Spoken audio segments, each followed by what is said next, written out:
Hi, my name is Rob Mammone, the E-Chain Product Manager for igus Inc. North America. I'm here to give you an update from our Smart Plastics division. We have recently released the low-cost wear indicator for gliding applications. What this does is helps identify when it's time to change out your energy chain. The indicator is used with 3 colors, green, yellow, and red. Green indicates that your energy chain is working properly and in good condition. The yellow indicates it's beginning to wear down on the energy chain. And once you hit red, it's time to do an inspection and potentially switch out your energy chain for an updated system.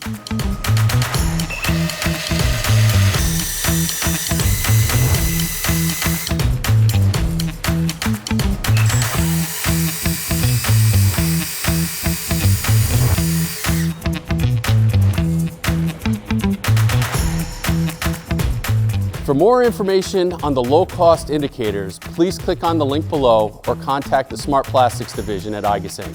Thank you very much.